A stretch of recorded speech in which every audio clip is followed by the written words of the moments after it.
embun pagi yang menyejukkan bumi. Di hari ketujuh Engkau tuntun langkah kami. Seperti tanah kering merindukan hujan, hatiku pun bersukaria saat Engkau menumbuhkan harapan. Tiada pelita lebih terang dari hadirat-Mu yang esa. Tiada karang seteguh Engkau, gunung batu kekal. Jangan biarkan lidah menjadi angin sombong, sebab Engkau sang mata yang menembus lubuk terdalam jiwa. Tuhan itu Allah yang Maha Tahu, menyelam hingga dasar samudra hati. Yang hina Kau angkat ke singgasana, yang patah Kau sulam jadi kuat kembali. Tuhan itu Allah yang Maha Tahu. Engkau membalikkan halaman hidup manusia, busur baja para pahlawan Kau patahkan seperti ranting kering. Yang lemah Kau jadikan pohon berakar kuat di tepi air kehidupan.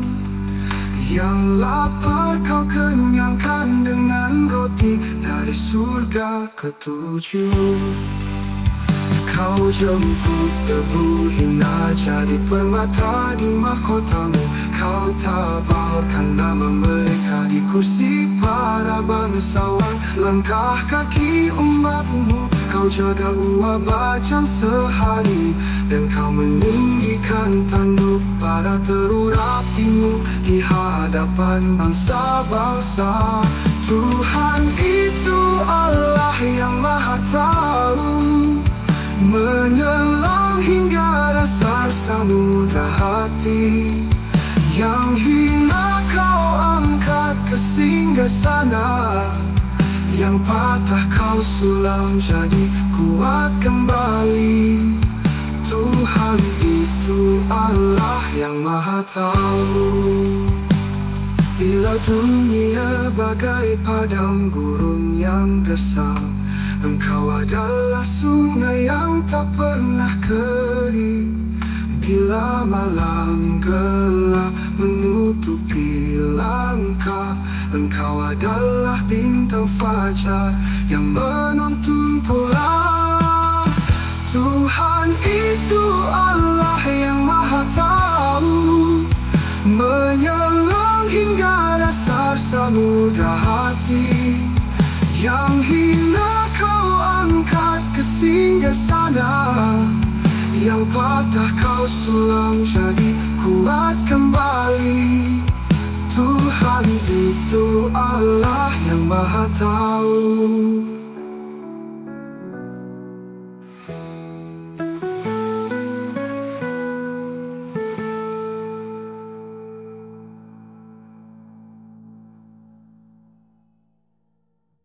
Jemaat yang dikasihi Tuhan, pembacaan firman Tuhan terambil dari kitab Perjanjian Lama pada 1 Samuel pasal 2 ayat pertama sampai dengan 10. 1 Samuel pasal 2 ayat pertama sampai dengan 10.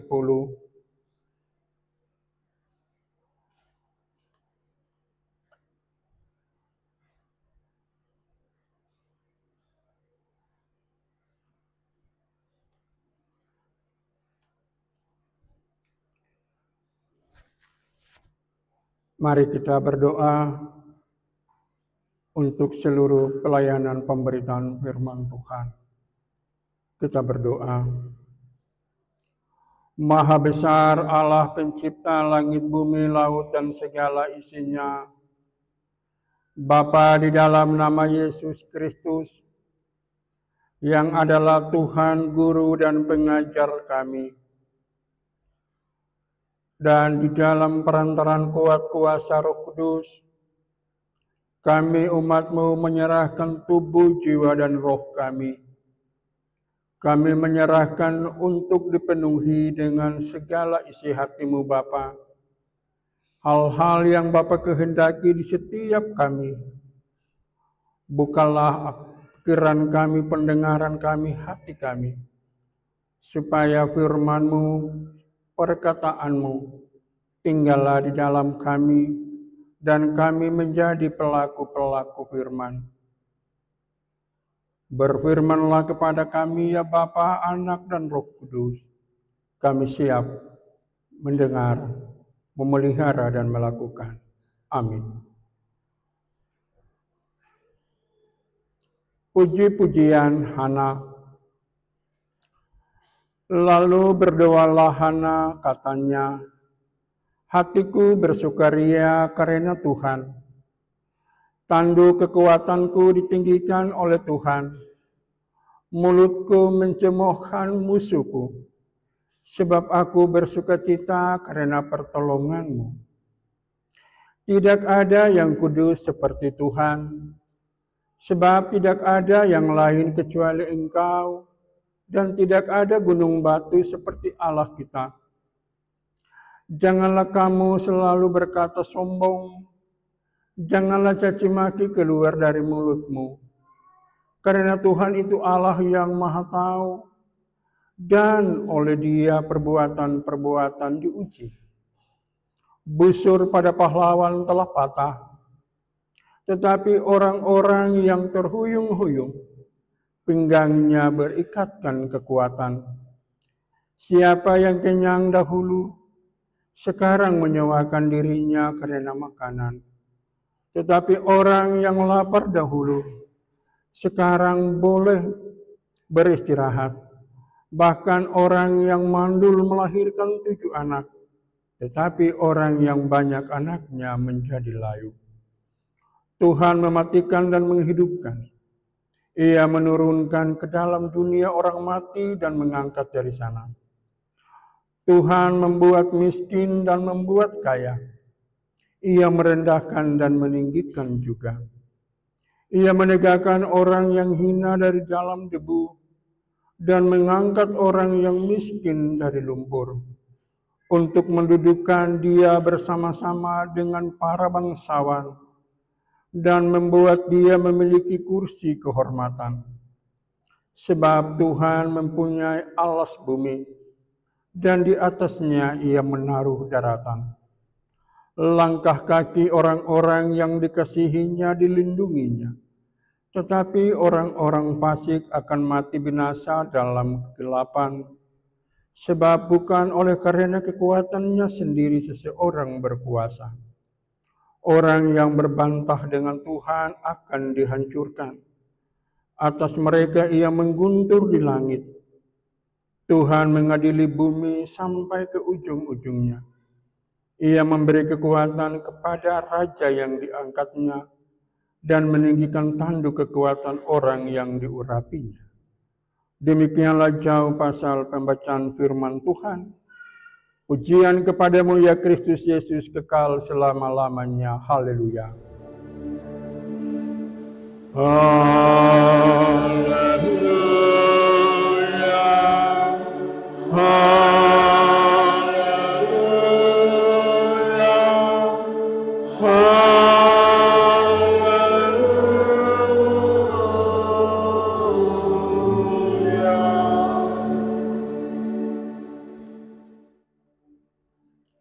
Shalom.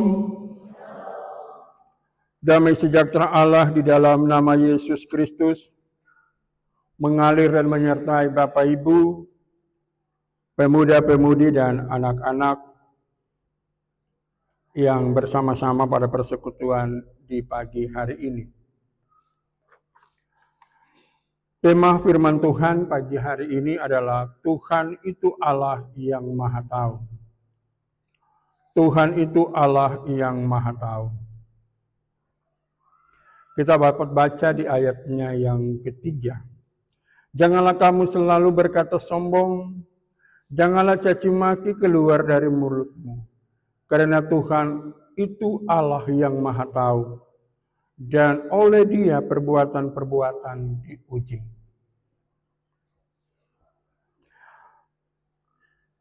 Hana artinya kasih karunia.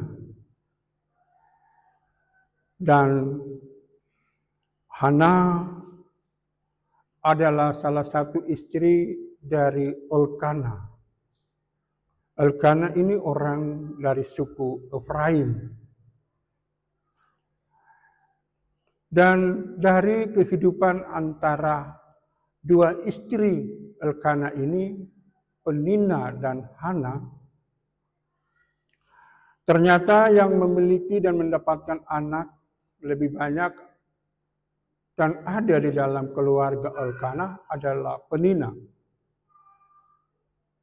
Dan dari kehidupan inilah terjadi sindir menyindir, salah menyalahkan, dan maki memaki.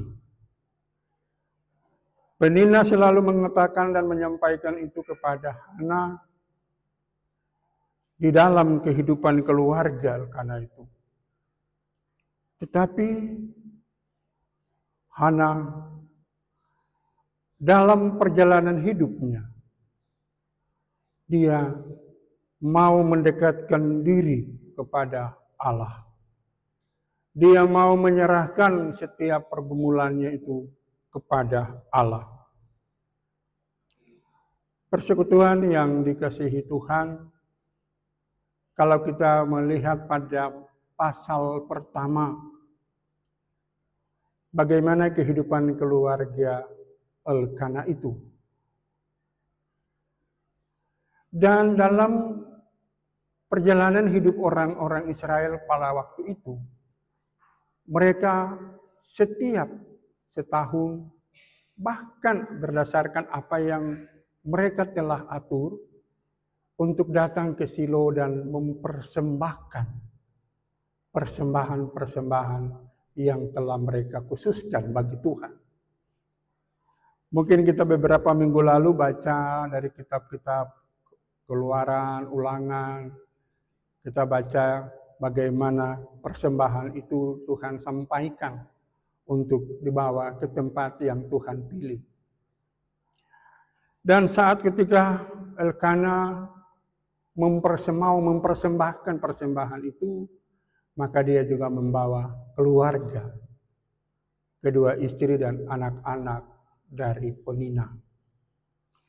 Persekutuan yang dikasihi Tuhan, dalam pengalaman rohani yang dialami oleh Hana, yang notabene dia sangat tertekan dalam kehidupan keluarga.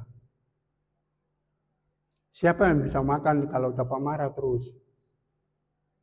Siapa mau tidur, bisa tidur tenang kalau tiap hari dengar tinggal membaca bicara dia? Tidak berguna dan sebagainya di dalam satu keluarga.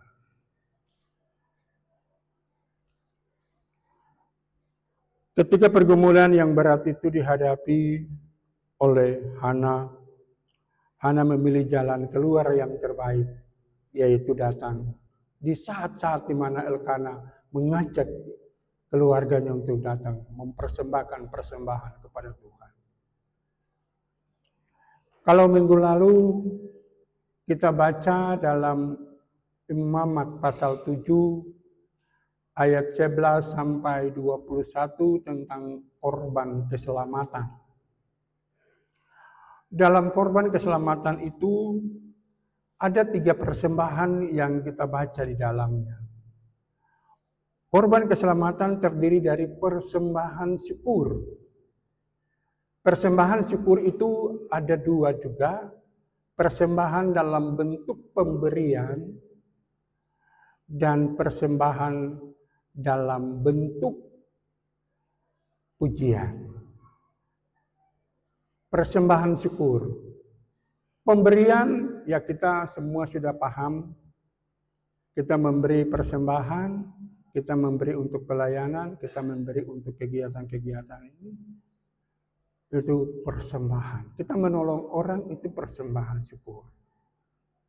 Dan persembahan pujian itu puji-pujian yang kita nyanyikan untuk Tuhan. Hormat dan kemuliaan nama Tuhan. Lalu ada persembahan nasar. Kita baca di ayat 16 dari pembacaan minggu lalu.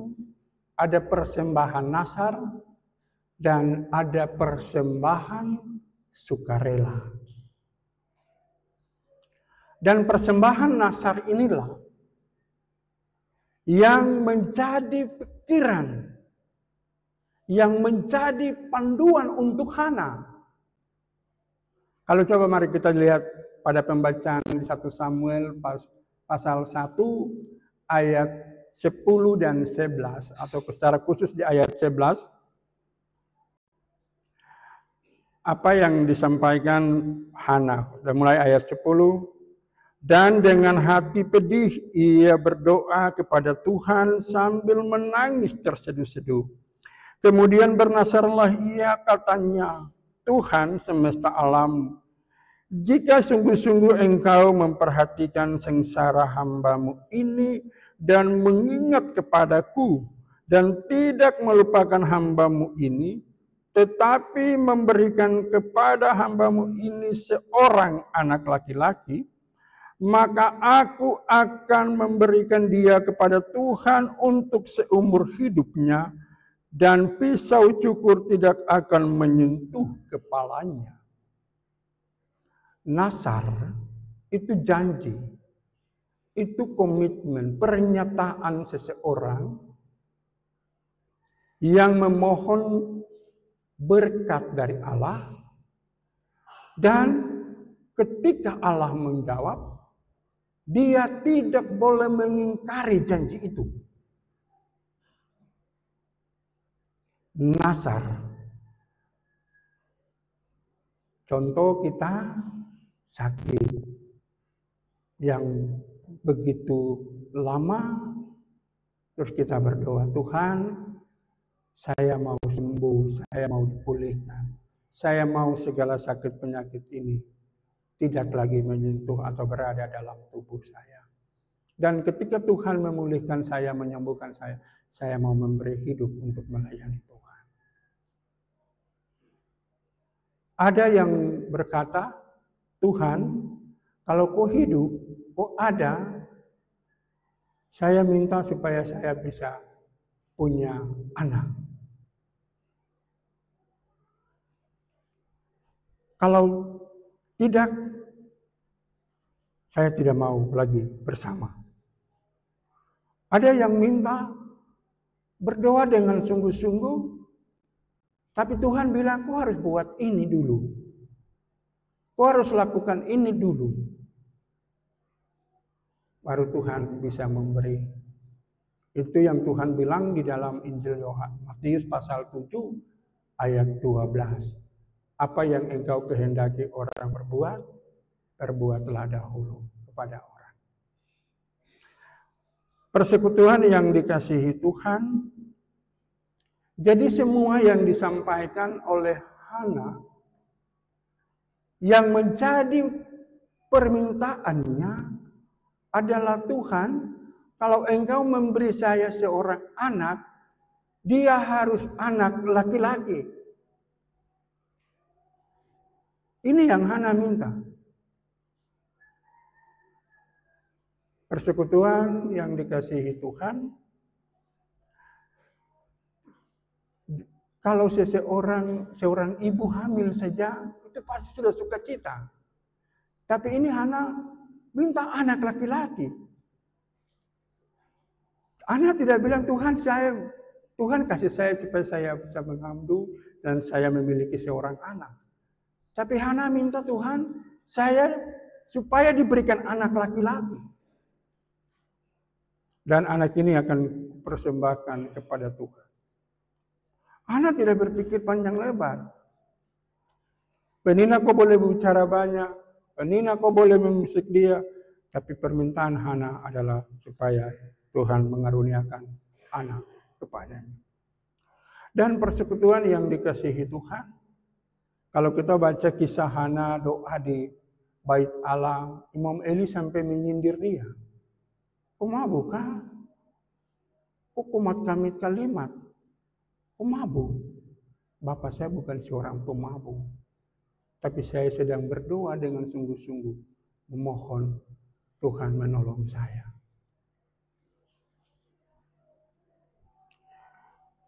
Dan ketika Hana bersama Elkana datang dan mempersembahkan persembahan pujian kepada Allah, apa yang Ana sampaikan untuk diketahui oleh Imam Eli. Di pasal 1 ayat 27 dan 28, untuk mendapat anak inilah aku berdoa, dan Tuhan telah memberikan kepadaku apa yang kuminta daripadanya. Maka aku pun menyerahkannya kepada Tuhan seumur hidup. Terserah ia kiranya kepada Tuhan. Lalu sujudlah mereka di sana menyembah Tuhan. Dan menyembah Tuhan inilah Hana menaikkan puji-pujian itu.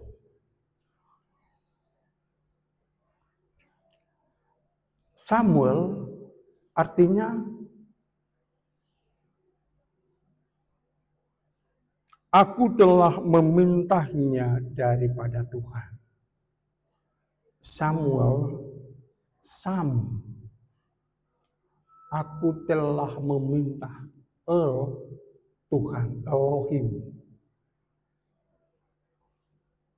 Artinya itu, Samuel, aku telah memintanya dari Tuhan. Sekarang ada yang memberi anaknya nama Almendo. Allah mendengar doa. Tapi setelah Allah mendengar doa, keluarga ini tidak seperti Hana. Sudah sekian puluh tahun hidup, mereka berdoa dan Tuhan memberi keturunan itu. Mereka memberi nama Almendo, Allah mendengar doa. Tapi kehidupan keluarga itu sudah broken home. Karena saya yang jumpai orang ini. Waduh, kamu berdoa minta Tuhan kasih anak.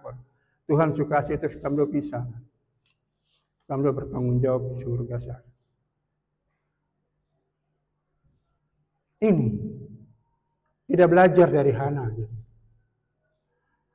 Nah, keluarga besar yang begitu luar biasa, tapi ada seorang yang begitu taat kepada Tuhan. Hana selalu merendahkan diri. Persekutuan yang Tuhan Yesus kasihi, sehingga melalui pembacaan ayat 1 sampai dengan 10, kita jumpai di ayat 1 dan 2 bagaimana Hana memuji Tuhan, karena kekuatan dan pengetahuannya yang luar biasa. Kita baca ayat 1 bagaimana Hana bilang, hatiku bersukaria karena Tuhan. Pertama, Hana sedang mengajak kita mau berdoa itu akui Tuhan dulu. Akui Tuhan di atas segala-galanya. Jangan berdoa langsung kasih tahu kita kebutuhan, keperluan kita. Kita ingat doa Bapa kami ya. Bapa kami yang di sorga, dikuduskanlah namamu, datanglah kerajaanmu, jadilah kehendakmu di bumi seperti di sorga. Jangan kita langsung masuk, Tuhan, saya minta kasih. Tidak, merendahkan diri dulu. Akui Tuhan di atas segala-galanya. Utamakan Tuhan. Ini kadang kita bablas, ajar saja, yang penting berdoa. Tuhan bilang, kau yang kuat kah saya yang punya. Kau yang punya kah saya yang punya. Ini yang terkadang kita mengalami hal di situ. Padahal Yesus juga sudah mengajarkan kita tentang doa Bapa kami. Berdoa akui Tuhan dulu di atas segala-galanya. Akui Tuhan. Baru kita sampaikan apa yang ada. Kita gumuli itu yang kita mau. Dan bagian kedua di ayat 3 sampai dengan 8. Bagaimana Tuhan membalikan keadaan, mengangkat orang miskin dan merendahkan orang kaya, menunjukkan kedaulatannya. Di ayat 3 sampai 8 Tuhan menunjukkan kedaulatannya. Sebagaimana tadi saya sampaikan, kadang kita meminta seakan-akan kita di atas Tuhan. Seakan-akan kita yang mengatur. Saya ingat pernah ada seorang pendeta memimpin doa di lapangan Mandala untuk Persipura bermain. Waktu itu masih di Ligina, Liga 1 Indonesia lawan PKT Bontang. Karena saya di situ langsung ada peristiwa baku lempar batu. Itu saya ingat sampai hari ini. Dia berdoa begini, Tuhan, hari ini berikanlah kemenangan kepada Persipura 3-0. Wah, siapa? Hah? Jangan menyenangkan telinga orang yang mendengar. Padahal pada kenyataannya, Persipura kalah. Di babak kedua menit-menit terakhir batu melayang masuk ke dalam tribun. Ramai sudah baku lempar sampai banyak korban. Bahkan pemain tidak kasih keluar dengan speed di laut sana. Airut bawa lari. Berdoa. Hamba Tuhan. Jangan paksa Tuhan. Tuhan punya hak dan tanggung jawab sendiri. Tuhan berkuasa di atas segala-galanya. Ini kadang kita paksa Tuhan. Tuhan, dalam nama-Mu hentikan ini. Memangnya kau yang ngatur, Pak? Mengertilah. Kedaulatan alam ini ada di tangan Tuhan. Dialah yang sang pencipta, bukan kita. Tapi kita harus berdiri seakan-akan lebih dari Tuhan. Situasi hari ini juga kita ada di dalam masalah itu. Mari kita banyak berdoa supaya masalah itu yang kuasai kita, tapi Tuhan yang kuasai kita. Kita belajar dari ayat 3 sampai dengan 8. Jangan jadi orang yang sombong, suka caci maki, suka merendahkan orang. Belum tentu. Tuhan bilang janganlah pandang paras dan perawakannya. Ini kan Tuhan Allah bilang sama Samuel toh. Waktu Samuel mau memilih salah seorang anak dari keluarga Isai. Tuhan tidak bilang begini, Samuel, kau pergi di keluarga Isai, saya pilih Daud. Tuhan tidak kasih tahu. Tapi Tuhan bilang salah seorang anak. Kita ingat kalimat firman ini. Salah seorang anak. Kalau Tuhan sudah bilang sama Samuel, Samuel saya pilih Daud. Oke keluarga Isai di Bethlehem sana, kau pilih Daud. Saya pilih Daud, kau panggil dia. Tuhan, mungkin Samuel datang dan bilang, Isai, kau padatkan nama Daud mana? Kita tidak bisa makan ini, korban persembahan syukur ini. Kalau Daud belum ada di sini. Tapi Tuhan bilang, saya pilih salah seorang anak. Tuhan yang memilih. Itu tidak bisa bawa diri. Atau bilang begini, Tuhan kita paksa dia, kau harus begini. Tidak. Kau harus jawab satu doa. Kita minta dalam kerendahan hati. Belajar dari Hana ini. Ayat 3 sampai dengan 8. Tuhan menunjukkan kedaulatannya atas kita. Dan terakhir 9-10 kita belajar tentang bagaimana Tuhan melindungi orang-orang yang setia dan Tuhan menjaga serta menghancurkan setiap orang yang mau menghancurkan miliknya. Tuhan itu setia. Ibu bapak, pemuda-pemudi dan anak-anak kita semua, karena kesetiaannya itu, kita selalu dengar dari Ratapan pasal 3 toh. Kasih setia Tuhan selalu baru tiap-tiap pagi, dan tak pernah berkesudahan. Mazmur 100 ayat 5, sebab Tuhan itu baik, kasih setianya untuk selama-lamanya, dan kesetiaannya tetap turun-temurun. Siapa yang bilang Tuhan tidak setia? Siapa yang bilang Tuhan tidak baik?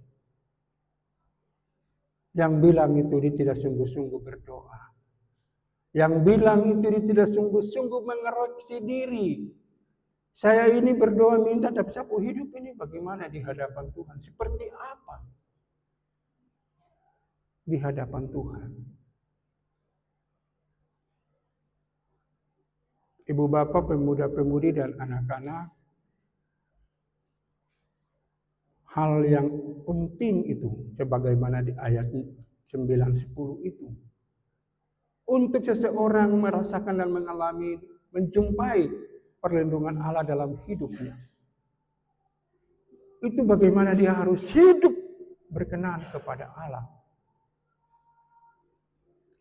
Dia hidup sungguh-sungguh takut akan Allah.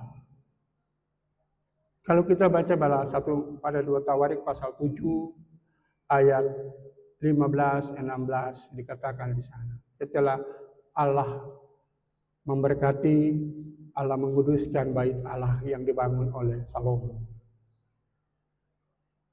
Dan bagaimana Allah berkata atau berfirman kepada Salomo, sekarang telah kupilih dan kuduskan rumah ini, dan mataku dan hatiku akan ada di situ sepanjang masa.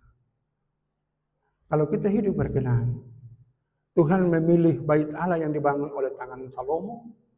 Bait Allah yang sesungguhnya adalah kita. 1 Korintus 3 ayat 16-17 atau 1 Korintus 6 ayat 19, kita yang roh Allah diam di dalamnya. Kalau itu kita telah dipilih oleh Allah sebagai mata dan hatinya tinggal di situ, kita tetap akan dilindungi. Mazmur 34 ayat 8. Malaikat Tuhan berkemah di sekeliling orang-orang yang takut akan Dia dan meluputkan mereka.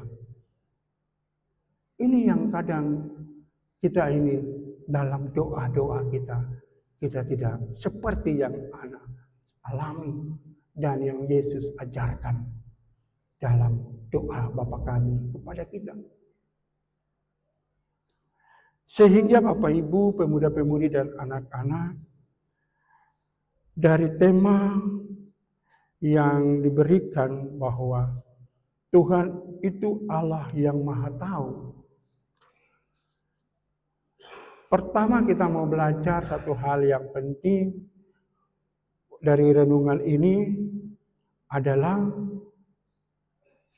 kita bukan segala-galanya yang menentukan, tapi Tuhanlah yang menentukan.